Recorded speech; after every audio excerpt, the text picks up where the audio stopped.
acaba nascendo e fazendo um monte de coisa, né? Toda a trajetória nossa de nascer, escola, você tem que agora ir para a faculdade, você tem que agora arrumar um trabalho, você tem que agora casar. A gente nasce ouvindo você tem que, e você tem que ser alguém, né? O que é esse alguém que a gente tem que ser? Eu comecei a me questionar, eu não posso ser eu mesmo? Onde vai parar isso, Eduardo? As pessoas vão parar para fazer essa reflexão ou vai ter que acontecer de repente, uma pandemia mental para as pessoas abrirem consciência disso? Tem gente que percebe, mano, que são exceções à regra. Eu acho que um dia isso vai estar percebido, mas por enquanto a gente está percebendo a articulação que cria os pensamentos e os valores. Eu fui seguindo Você Tem Que até a faculdade. Quando eu cheguei na faculdade, eu falei assim, bom, daqui para frente eu vou estar na vida no mundo, né? Daqui para frente eu estou determinando o meu caminho. E eu não via sentido na vida. Aqueles sentidos todos que me apontavam como elogiáveis, como apreciáveis, não me satisfaziam. Então, eu larguei a faculdade, mano. E fui procurar um sentido. Foi o que eu disse na época. Vou procurar um sentido para a vida, porque essa vida aí não faz sentido. O que estava programado para mim? Eu nasci numa classe média, que se tornou classe média alta à medida que meu pai foi sendo promovido lá nos postos do Exército. Então, o que se esperava de mim?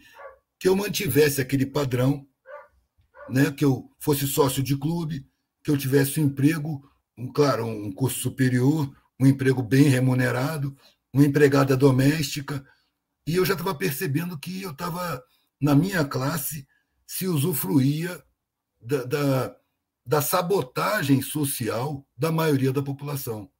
Porque o Estado tem a obrigação constitucional de garantir uma boa educação para todos, mas ele não cumpre essa lei constitucional.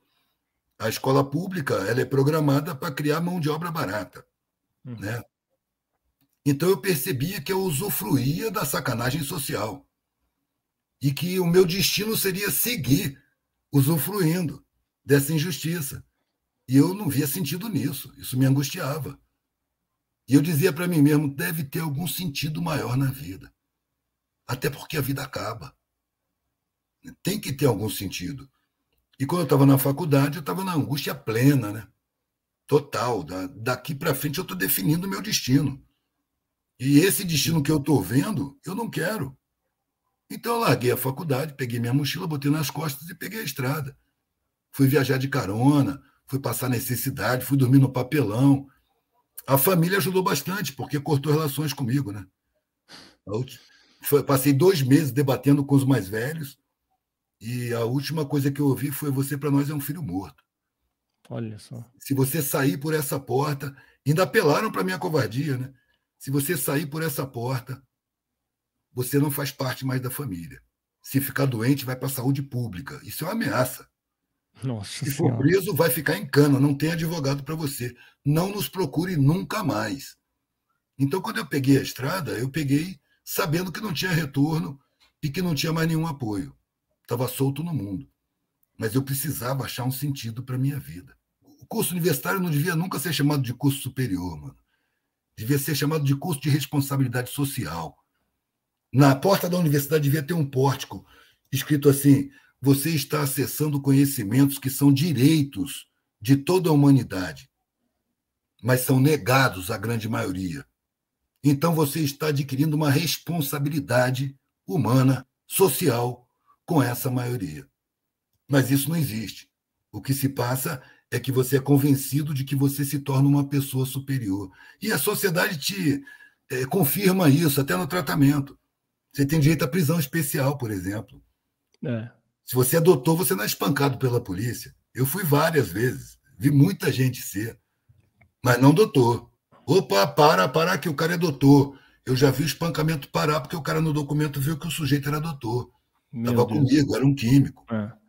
Agora, e essa responsabilidade social que deveria ter, acho que não só na faculdade, mas também na escola, acaba não existindo porque esses meios de educação, né, que foram estabelecidos pela sociedade meio que acabam criando competidores desde cedo, né? Então, desde a escola tem as notas para diferenciar quem que está melhor, quem que está pior.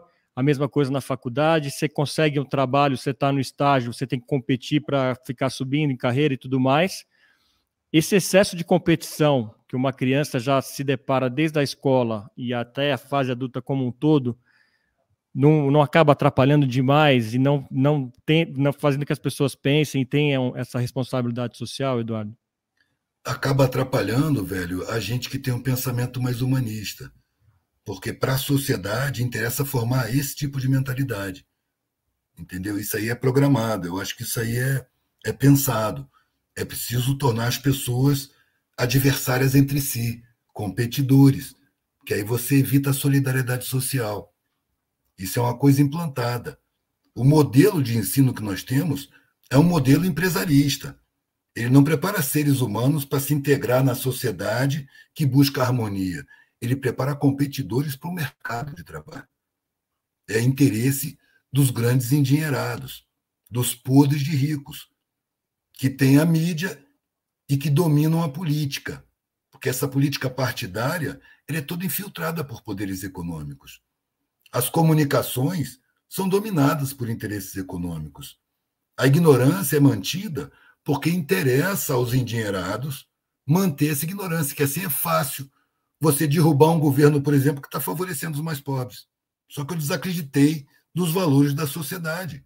Uma sociedade que me obriga a ver gente que nem lixo, uma sociedade que me obriga a conviver com a fome. Quantas vezes eu fui abrigado em Tapera, mano? Eu fui abrigado em Palafita, sabe? Eu vi gente dividir comigo assim um rango parco, sabe? Pobre, perigoso. E eu falava, cara, essas pessoas tinham direitos constitucionais que são desrespeitados. Esse Estado é uma organização criminosa que comete crimes constitucionais contra uma parcela enorme da população e a melhor parcela, porque as pessoas que sofrem, elas são mais solidárias, mano, são mais humildes. Eu fui muito recebido e fiquei muito agradecido e me revoltava com a sociedade de ver as dificuldades que essas pessoas encaravam. Com elegância, sem reclamação. Me encaravam e se demonstravam fortes. Ali eu percebi que eu estava entre as pessoas mais fortes com quem eu já tinha convivido. E, no entanto, a sociedade vê eles como lixo, como inferiores, como fracos. Eu, na minha infância, eu era instruído no sentido de que o pobre é o fraco. Foi convivendo que eu vi que não. O rico é que é o fraco. A força do rico é o pobre que banca. É a empregada doméstica que faz a comida, é o jardineiro, é o motorista, é o funcionário da empresa. Há uma dependência aí. Eu nunca vi um pobre se matar porque perdeu tudo que tinha. Eu mesmo perdi tudo que tinha na enchente de Petrópolis de 87 para 88. Tudo que eu tinha foi perdido lá. Morreu um monte de gente. Teve gente que perdeu a família. Não teve um suicídio, velho. Não teve um suicídio. E, no entanto, na Barra da Tijuca é comum você ver o empresário se suicidar porque foi à falência. Às vezes matar até a própria família. Aí quem é o fraco? Quem é o forte? O forte é o de baixo, só não tem consciência disso. É o alicerce da sociedade, é a parte mais forte da sociedade. Mas fica embaixo segurando a construção. Imóvel, inconsciente da sua força. Por isso não se movimenta. Porque se o alicerce se movimenta, a casa cai. E é preciso que essa casa social caia para a gente construir uma outra casa. Mais humana, menos perversa, menos injusta. Não há interesse em solucionar a miséria, a fome, o desabrigo. Não há interesse. Não há interesse nos que controlam a sociedade. Há um interesse nosso. Mas nós aqui convivemos com uma inconsciência muito grande.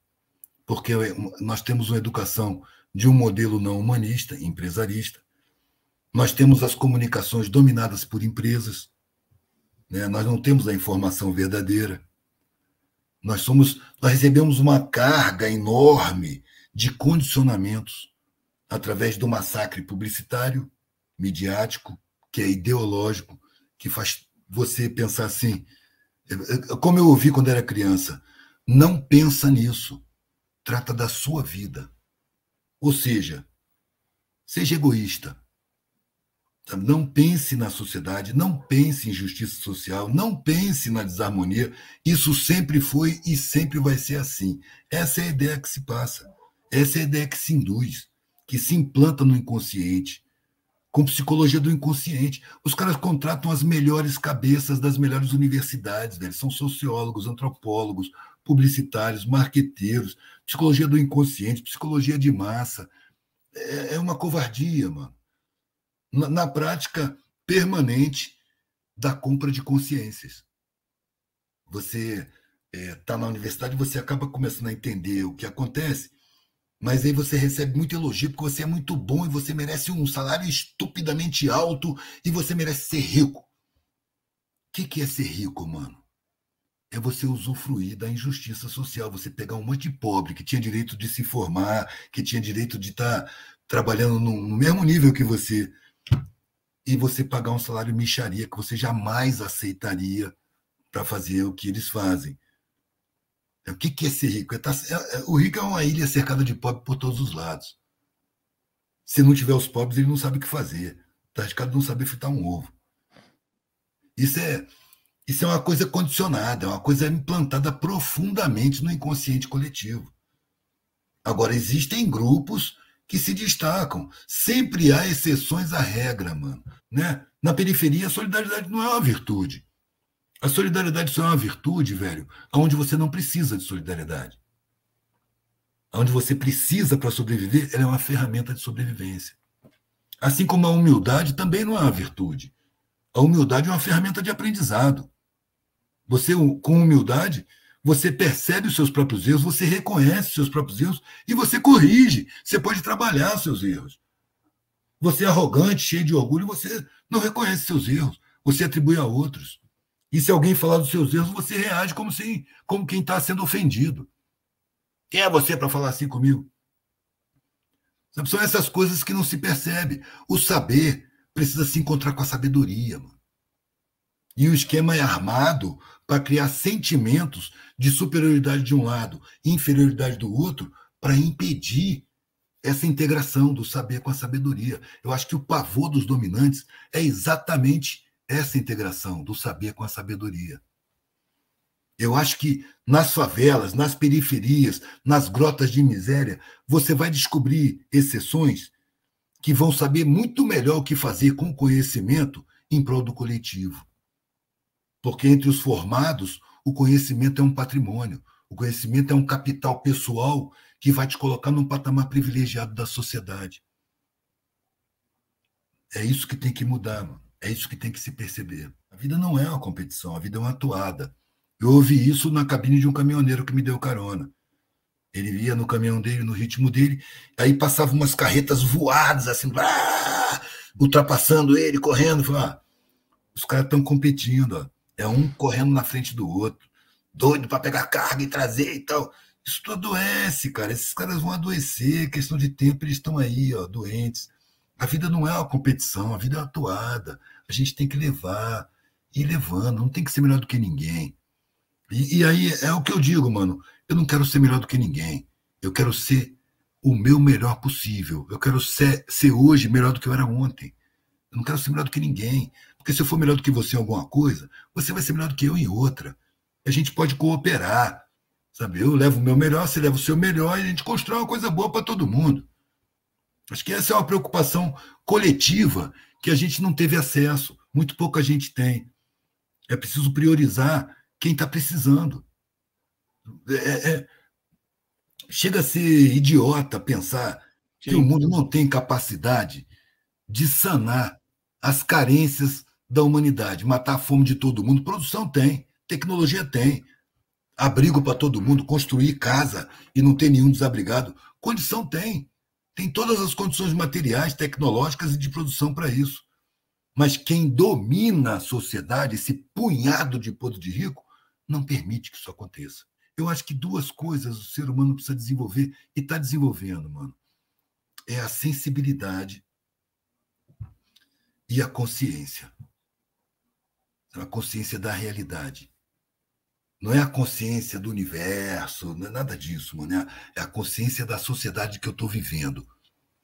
Que aí eu vou perceber que aqueles que me são apontados como inferiores, na verdade, eles são muito superiores em resistência, em capacidade de superação, em humildade, tanto que formam a base, o alicerce da sociedade. Se você para numa cidade, por exemplo, e olha em volta, mano, você não vai ver 1 milímetro que não foi mão de pobre que botou ali. Não vai ver 1 milímetro, um poste, uma parede, uma calçada, um asfalto. As roupas das pessoas, tudo costurado por gente pobre e, se for de marca, gente escravizada. A barriga está cheia, quem plantou? Mão pobre, quem colheu? Quem trouxe? E, frequentemente, quem preparou? Eles são a base, mano. Chega a ser ingratidão não pensar nisso. É ingrato você ignorar os pobres. Mas as pessoas não têm consciência disso. E uma Nós vez estamos... você falou, Eduardo, até guardei essa frase que você disse, que o dia que a favela não descer para trabalhar, parou tudo, né? Aí é que vai ser o caso. É porque eu via muita gente revoltada, falando quando a favela descer para o asfalto, quando a periferia vier para o centro, vai ser o caos.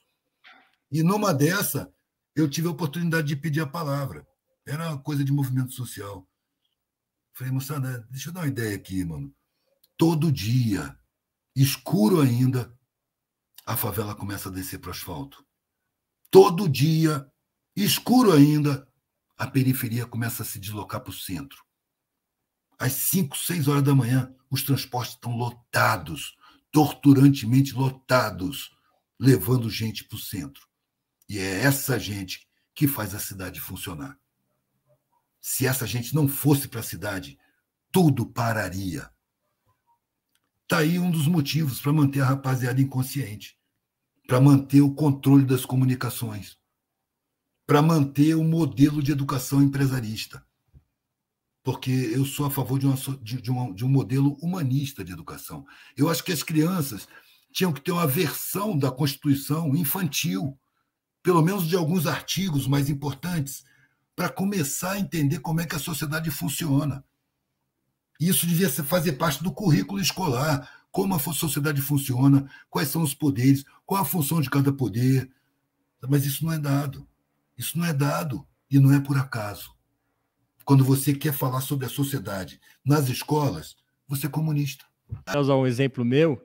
Quando eu falei que ia começar a tomar antidepressivo, que eu estava mal e tudo mais, fui afastado do trabalho, para todo mundo que eu falava, do meu círculo aqui mais próximo, eu falava, normal, eu tomo há 10 anos. Ah, você vai tomar um pouquinho, mas daqui a pouco você está bem. Ah, é assim mesmo, viu? Mundo corporativo, pode perguntar para seus colegas, todo mundo toma. Faz o yoga. Eu queria ter ouvido você, eu queria estar dando carona para você, para ouvir você e não esses caras, viu? Faz o yoga, mano. Faz uma meditação. Arruma um Isso, guru. Arruma um é. guru. Impressionante, isso é Aquela normal. coisa. Como é que a pessoa pode falar que é normal tomar antidepressivo e tá tomando há 10 anos, gente? É porque está nas normas. É porque a maioria faz. Entendeu? É normal. Eu quero ser anormal. Não quero ser Nesse caso, normal. sim, sim. Agora, é um pensamento muito simples, velho. A figura que toma antidepressivo, se for minimamente inteligente, deveria perceber que ela está tomando antidepressivo porque tem uma vida deprimente. Então, se ela tem uma vida deprimente, a parada não é tomar antidepressivo. É mudar de vida. É mudar de valores. Mudar de objetivos de vida. É aquela questão que a gente não se coloca, mas que é preciso se colocar. Será que o que eu quero da vida sou eu mesmo quem quer? Ou é o que eu fui condicionado a querer? Será que os meus valores fui eu mesmo quem criou? Ou eles foram criados e implantados em mim? Será que o que eu acredito é o meu coração que acredita? Ou isso foi imposto, foi condicionado? A minha visão de mundo, será que é minha mesmo? Ou será que colocaram lentes distorcedoras na minha cara para eu ver o mundo distorcido e irreal? Questões para se fazer para si mesmo. Se eu tomo antidepressivo, eu tenho uma vida deprimente. Não é o depressivo que eu tenho que tomar. Porque a vida acaba, mano. A vida passa. E a sensação, eu acho que a sensação que me apavorou lá com 19 anos era chegar no fim da vida com a sensação de vida vazia, de ter vivido em vão, de ter sido enganado, de ter corrido atrás do que realmente não tem valor, tem preço. Porque, afinal de contas, o que eu vou levar, mano? Eu não vou levar nada concreto. Eu vou levar tudo abstrato. A maior importância que a gente tem não é concreta, mano. É abstrata. É o sentimento, os afetos, a consciência. É tudo abstrato, mano. Mas isso não dá lucro.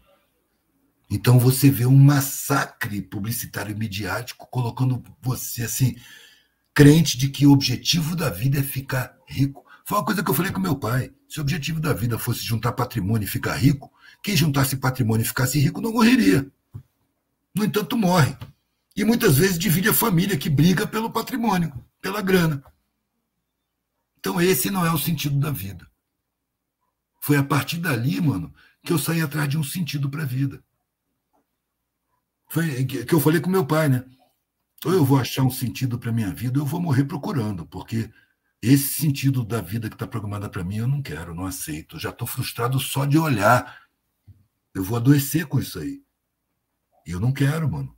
Chegar no fim da vida, olhar para trás e ver um vazio. Isso tá louco, mano. Hoje, mano, pode cair um meteoro aqui na minha cabeça agora. Estou satisfeito com a minha vida. Eu gosto do que eu faço. Eu tenho orgulho do meu trabalho. Mesmo ele ter sido desprezado. O desprezo dos convencionais, para mim, é um elogio, mano. Nunca me afetou.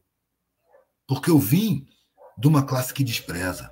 Então, quando eu vi o desprezo, eu achei que foi graça. Falei, perdi o aspecto, não tenho mais o cheiro, não tenho mais a cor da minha classe de origem.